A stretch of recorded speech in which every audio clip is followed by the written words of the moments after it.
Today we're going to have some fun and we're going to put together a project. Now, during the course of putting together this project, I'm going to be telling you a little bit about some of the products that we have on our website that you can purchase if you're interested, and just some of the things that I use in the course of doing the applique and that type of thing. So what we're doing today is a doodle pad. Now, you may ask, what's a doodle pad? Well, it's basically a notebook cover. And one of the things that we want to talk to you about just a little bit is not everybody can find the same size notebooks. And so we're kind of give you some tips on how you're gonna go about figuring what size to make, but all of that's gonna be included in this pattern. And so today we're just gonna kind of show you a little bit about how to put those together. Great way to use our appliques, whether they're pre-cuts or whether or not you cut your own. You can put them on horizontal, you can put them on vertically like this little guy. So yeah, we're just gonna have some fun today. To start out, what we're gonna be using is, this is the size notebook that I'm gonna do today. It's a little bit larger notebook. Most of the ones that I've done have been a little bit smaller, but today I'm gonna show you how we're gonna do this little bit larger one. Like I said, all notebooks are not created equal. They're not all the same size, shape, just kind of like us. We're all different shapes and sizes. And so the instructions will tell you exactly how to figure based on the size of notebook that you get. And so today I've got all my pieces pre-cut so that we don't have to do that. And to get started, what I want to show you, I've got this adorable little sunflower. It's all fused already with the fusible on the back. We've laser cut it. We've put it all together so you can see the shininess of the fusible. And I'm going to show you then placement, because I've got my notebook underneath my fabric. I'm going to put this one on vertically. So I'm kind of get it put and centered on there. I'm going to pull the notebook out, set it over here, and I'm simply going to iron this sunflower onto this fun little piece of fabric that Caitlin and I did this collection called Live Within Your Harvest. It's a real cute little sunflower print. So we're gonna iron this down. I've got my fabulous little reliable iron here that I'm using. And just to give a shout out to Eddie Crest, they are the creator of the ironing center that I'm working on. Fabulous, fabulous company up in Canada. And if you ever need an ironing center or a piece of furniture for your sewing machine, they are the ones to go to. They are fantastic. So we've got this ironed onto the fabric. The next thing I'm going to show you is the stabilizer that I use. Now, you might ask, why do you use a stabilizer? Stabilizers are used for your stitching. Now, if you're sewing through a single layer of fabric, like I'm gonna be doing right now, you need a stabilizer. Now, sometimes what I like to do is I'll put projects together so it's got 2 layers of fabric plus batting or foam. Then you don't need a stabilizer because that all serves as your stabilizer. So we're gonna put this on the back side of the fabric underneath the applique. I love this stabilizer. It's all perforated. And I'm gonna show you when I get all done how easy it is to tear the excess away, because that's exactly what you do. You stitch through it, and then when you're done, you tear the excess away. And the reason that you use a stabilizer is to stabilize your stitches. Now, I can even pick this up and it sticks right to it, but I like to put a couple little pins in there just to hold it in place. And like I said, the stabilizer is to stabilize the stitches.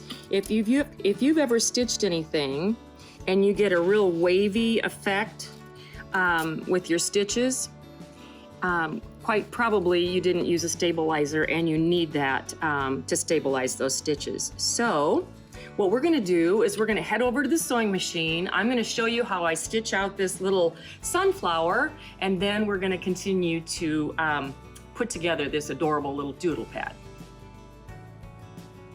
I'm at the machine now. I'm gonna start stitching this little sunflower. I use a Bernina for my primary machine. I do all my applique on a Bernina. I have several different machines, but this is definitely one of my favorites. I'm going to be using the blanket stitch. That is my go-to stitch for most all of my appliques. So you're going to see me doing primarily the blanket stitch. I'm just going to kind of get started, and we're going to show you what we do.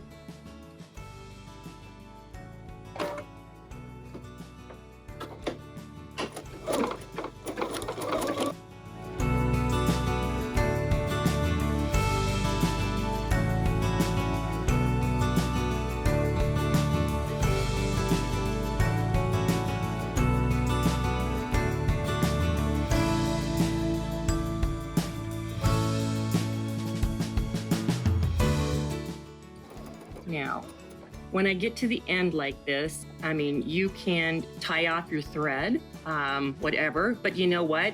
I think it's just as easy to lift up my presser foot and just kind of continue. So it just makes it simple. This is all going to get taken up in the seam allowance anyway. So I will continue stitching this little stem.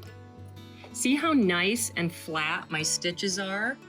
And the reason that they are nice and flat is because of this stabilizer. So I can't say that enough, that if you're sewing through a single layer of anything, you need a stabilizer. And this perforated stabilizer does not stiffen anything. So we're going to continue to stitch now.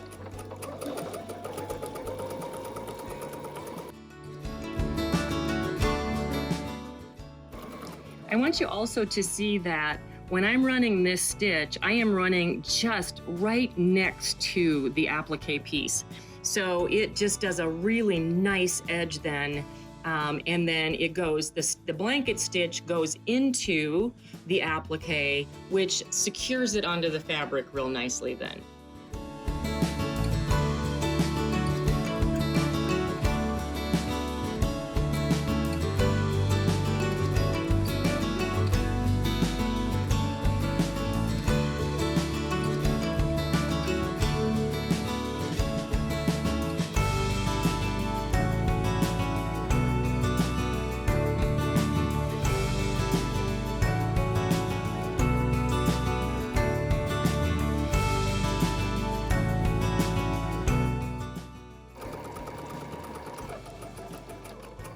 Now, when I get down to the end of this, I'm going to do kind of a little switching with my stitches. I want to do a straight stitch or kind of a back stitch to define the center of this leaf. Now, you can draw that in with a water-soluble quilter's pen, which I've got one right here. A lot of times I just do it freehand because I can just kind of go, follow it as I go. But I'm going to change my stitch now, and I am going to go to a back stitch. And that just gives a little bit of detailing in this leaf.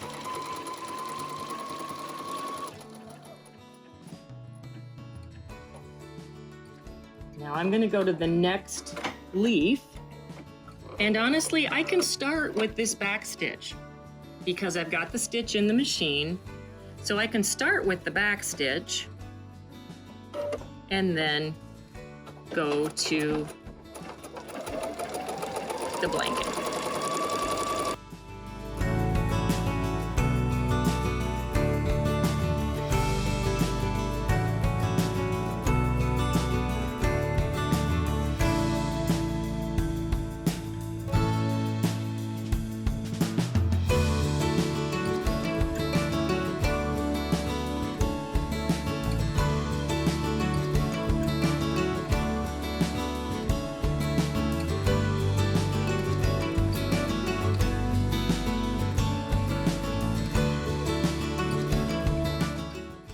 You can see what a nice stitch that is, how flat everything stayed.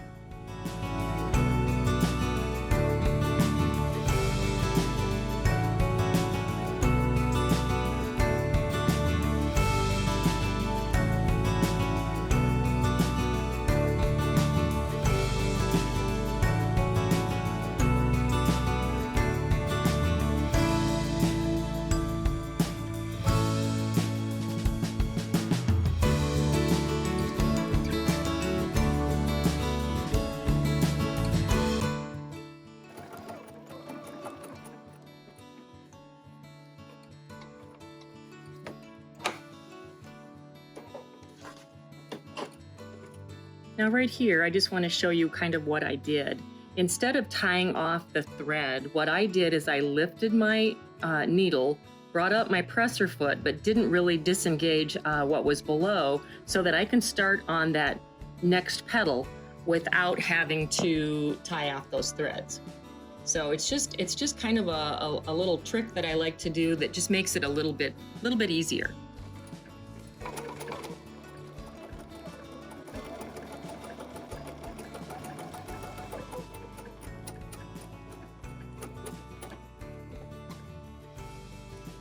Sometimes in order to make those small curves, you want to just kind of pick up your presser foot and make that curve just maybe even a stitch at a time. Just kind of turn it as you go.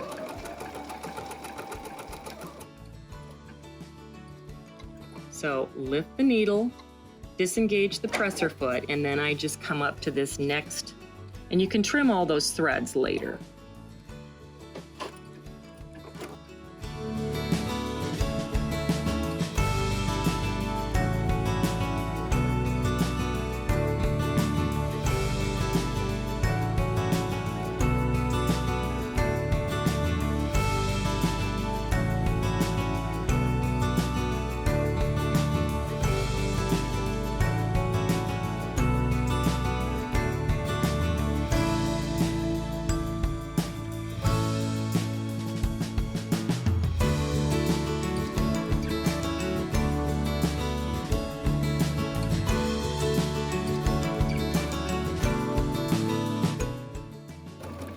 Now, if I were coming to a point here, and this is something I do get asked quite often, this is a rounded corner, but a lot of times in so many of our appliques, it's a point, and it's a really, really narrow point.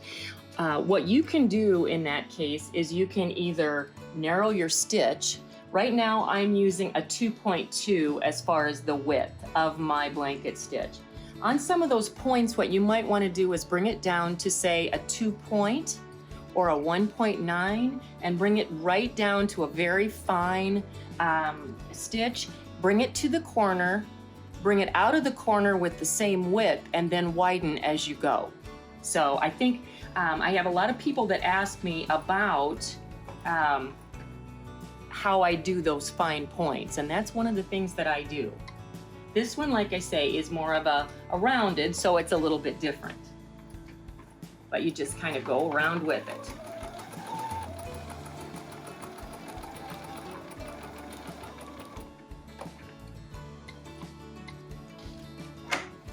We're done with the stitching. I think you can see that it's just a real nice, flat, just stitching.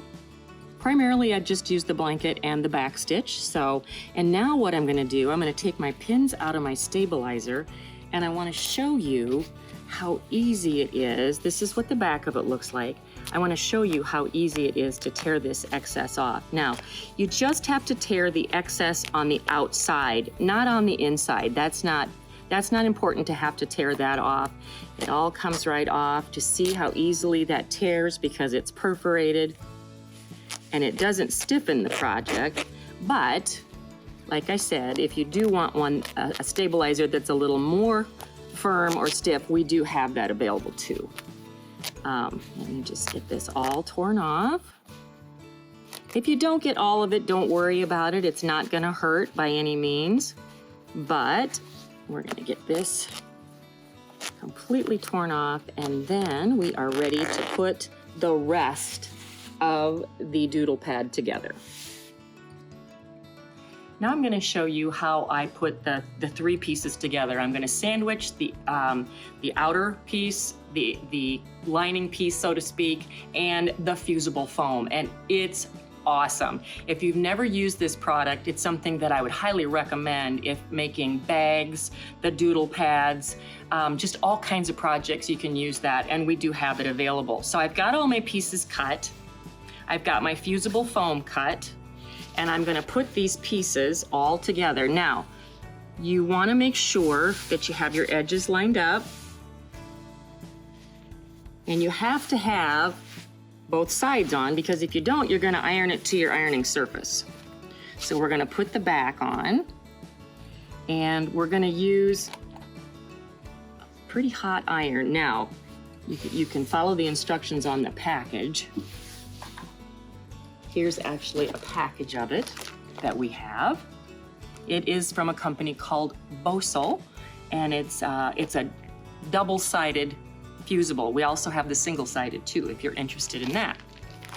So I am gonna start fusing this. Now, I kind of start from the center, and my iron is not real hot right now, so I'm gonna give it just a little bit of time. I start from the center and iron out so that any of the little wrinkles and stuff are gonna be taken care of. So we'll get this warmed up. Again, I love the reliable irons. If you need a good iron, they are fantastic. And I do use steam. Once this gets heated up, it's gonna be rolling with steam. I've got my pieces all ironed together. You can see how nice they look, all ironed and fused. So simple. And now I'm going to show you how I put together the pockets that go on the inside. I've got them all pre-cut. The first one I have is a strip that's going to go through the center that's going to hold the notebook. And basically what I instruct you to do is to iron this in half, wrong sides together. And all of these instructions, will be on the pattern as far as how to cut these pieces and the size that you're going to need according to the size of the notebook. Then what you're going to do once you get it ironed in half is you're going to bring your raw edge to your center that you have ironed. What you're making is basically a casing with no raw edges. And so we're going to bring that back together. In a little bit, I'll take it over to the sewing machine and I will stitch it together. And then there's a pocket that's going to be on the back side that's going to hold the notebook in place. And like I said, I've got this piece all pre-cut. And what I do with this, just to finish this edge, is I turn it down little more than a 1/4 inch, iron it, and then I turn it again just to completely encase those raw edges. Whoopsie, hot. There we go. Okay, now I also have my continuous binding all stitched together. I stitched it together a little bit ago. I'm gonna trim my seam. I did a diagonal seam on this. I'm gonna trim my seam, and each one of these will have the proper measurements as far as how much of this you're gonna need. I can't stress this enough, and this is something that I learned when I first started to sew, is to me, you just can't press enough because it just makes it so much nicer, and you press as you go. Now your continuous binding, this one takes 2 complete strips. You're gonna want to then iron this the full length of these 2 strips, wrong sides together. And I'm gonna show you kind of a fun, easy way to do a continuous binding that is really quick. As you can see, I've got my pockets all stitched. Now all I simply did is I did a real close to the folded edge, or a top stitching, and then again, just to stitch the back of it down. As far as the little strap, I stitched right next to the edge, and then a 1/4 inch again next to that. Super easy. One of the things that I sometimes do is I've got these a little bit wider than I actually need, but that'll just be cut off once you get your binding put on. So you're going to place your pocket on the back side. So we've got the applique on this side. So this will go on the inside of the doodle pad. I'm going to pin this in place in a couple of different places, a couple of different spots. Now the little strap, basically it's there to kind of hold the cover. So what I do is I use my little ruler and I put it 6 inches from my pocket. The pocket holds the back, the cardboard piece. And I'm gonna just pin these in place. Now, you can base these in place if you're more comfortable with that than using pins. I don't mind using pins. Now, what I'm gonna do next is I'm gonna put the binding on. I've made my continuous binding. A lot of you already know how to do continuous binding, so I'm not gonna probably show all of this, but there's a couple different ways you can do it. You can either sew it to the front side, turn it to the back. I a lot of times do that, and then I do a hand stitching to stitch down the binding on the back side, or I'm gonna show you how you stitch it to the top or the back side and turn it towards the front, and then we're gonna do a blanket stitch to hold it in place. So we're gonna go back to the sewing machine. I'm gonna start my binding with about a 7 or 8 inch tail. And that's gonna be so that we can finish it off when we get all the way to the end. So I'm going to start stitching. I do this a 1/4 inch. And when I come to my points, I'm gonna pick my foot up and I'm gonna do a mitered corner. And I'll just kind of show you how I do that. Now this is how I do my continuous binding. Now I'm just gonna take it out of the machine. I'm gonna turn it, and you're gonna flip your binding up and then bring it back. And I just kind of finger press it. And then we are gonna start right on the edge, 1/4 inch. I've got my 1/4 inch foot, and we're gonna keep on going.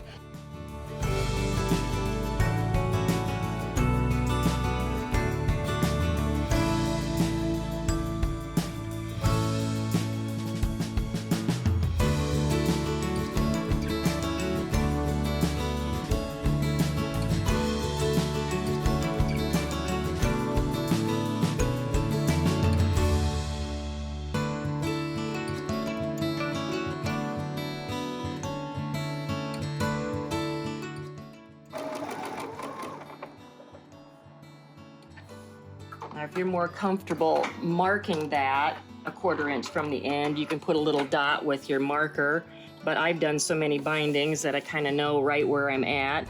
And like I said, then I just finger press that at an angle, bring it back down, and we're going to continue to do that around every corner. I have my closure strap, and basically it's a piece of twill tape, and I instruct that in the pattern. And what we're gonna do is I've taken about a 9-inch piece, and you wanna center it. And this will be the flap. It's the flap that has your applique on it. You want that centered, and mine has to be 5 3/4 inch. So I gotta get this over just a hair, but I think we're about right on it. And you wanna sew that right into with your binding. So I've got that pinned in place, and I'm gonna stitch right through it. So we're gonna keep on going here.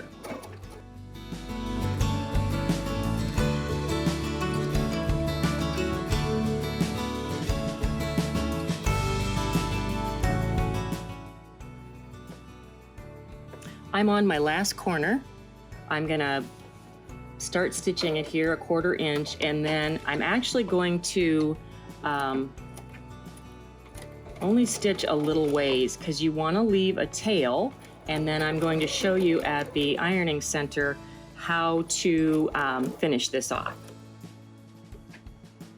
I've got my binding put on the doodle pad, and now I'm going to show you how we finish off this continuous binding. You're going to take the first little tail that you started with. I said usually 6 to 8 inches here. And we're going to take this piece, and we are going to make a mitered edge on it. I bring the selvage edge around, and then I press that. Then you're going to want to take your other tail, and it's a little tricky, but once you get the hang of it, it's so easy. I open that up, and I just bring the other side of it down. Now, I know there's tools and different things that you can use to do this, but not all of us have all the same tools. So this is just a really simple way. Then we bring this other piece over, okay? And what I do is I basically open this up. I grab this single layer here. I take a pin, and you pin right in that fold line. Then you bring the rest of the tail, and you just gotta kind of bend this over. You bring the rest of it over. It's nice and flat on there. And you pin it right in your fold line. I'm gonna go over and stitch that, and then I'll bring it back over and I'll show you how we are gonna finish this binding.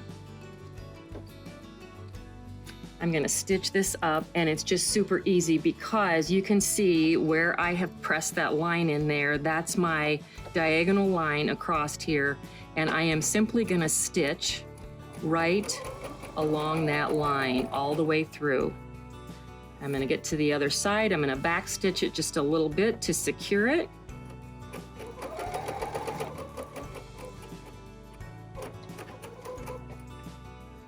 Then what you're gonna wanna do is you're gonna wanna trim this excess off. And I will show you just how to do that. I usually trim it, I don't know, 1/4 to 1/2 inch. We're gonna trim that excess. And you can simply finger press it open, or you can go back to your ironing surface. Press that seam open. Like I said, I am kind of a fanatic on making sure to press everything as I go. And then we are going to have to rethread the needle, and we're going to stitch the rest of this continuous binding down. Now, you might want to put a couple pins in there just so that you make sure it stays nice and even. We're going to stitch the rest of that down.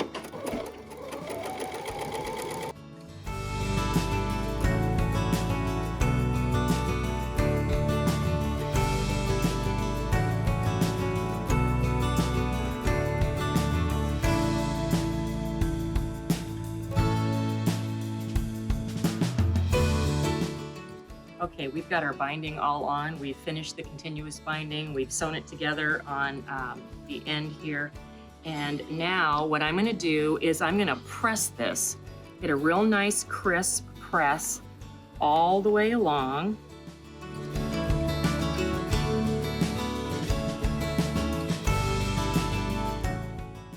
Then what we're gonna do is we're gonna pin the binding to the front. I'm gonna flip it over. I'm gonna pin it to the front, and I'm gonna go along with my pins and pin it down. Now, when I get this all finished, what I'm gonna do is I'm going to stitch this on the top side using a blanket stitch. Now, I wanna show you this. When you get to a corner, and I'll get these all, basically when I put my binding on, I bring it over and just over my stitch line. So it covers your stitch line, say if you use a different color thread.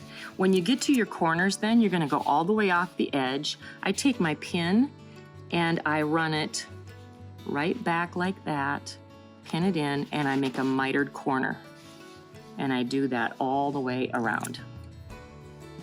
We've got our binding all on. I have pinned it to the front of the doodle pad, and now I'm gonna show you how I just use a simple blanket stitch. Actually, I've got to change my foot first to make sure I've got the right one on. This one I'm going to do just a little bit wider, so I'm going to take it up to maybe like a 2.4, and I'm going to lengthen it out just a little bit, not a lot. I just don't want it to be real tight. Now you're going to have to remove your pins as you go, but that's real simple. I've got my little magnetic pin thing here that I can, my zircle. And basically you just start and you're, oops, I need to mirror it because I'm going a different direction. So I have a mirror thing on my machine.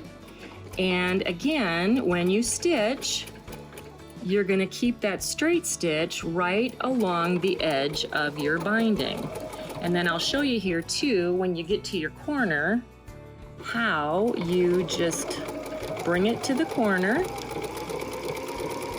This makes for a real easy, quick binding. Keep that mitered. I just kind of work it with my finger here to make sure it stays straight. Bring it all the way to the corner. okay? And then I lift up my foot and I continue on, and that's how I do this simple little binding. And when we get this all done, I'm going to put the notebook in it and show you the finished product. Okay, we've got everything put together. I've got the binding all stitched down. I want to show you how nice this looks. Now, I've stitched this on the back, then turned it to the front, pinned it down, and that's where I did the blanket stitch. And if you pin it just over your stitching line, this is the way it looks on the back then too. It looks real nice. So our last thing to do is to put our notebook in here, and we insert the cardboard end into the pocket all the way down, okay? We take the cover and very carefully slip it through the strap. We're gonna close it up. And the last thing that we have to do, and we're gonna close it up here. The last thing that we have to do then is we've got to sew on the other piece of twill tape. So once I get it closed, I'm gonna see where that needs to go. I'll pin that in place for now, and I'll stitch it in just a little bit. Make sure when you stitch that, and you're further from the pocket, so you're not gonna stitch the pocket down. But then when you're all done, as you can see, then you're gonna just tie this shut. And look at the adorable little doodle pad cover that you can make. Isn't that fun? Now, keep in mind, we have lots and lots of different appliques. We've got some adorable, adorable little chickens that we have on this pressing mat. I can only imagine how cute that would be on one of these little doodle pads. We hope you've enjoyed this tutorial on how to make a simple little doodle pad. If you have any questions, please feel free to reach out. We'd love to answer any questions that you might have. And for today, what we can say is happy sewing.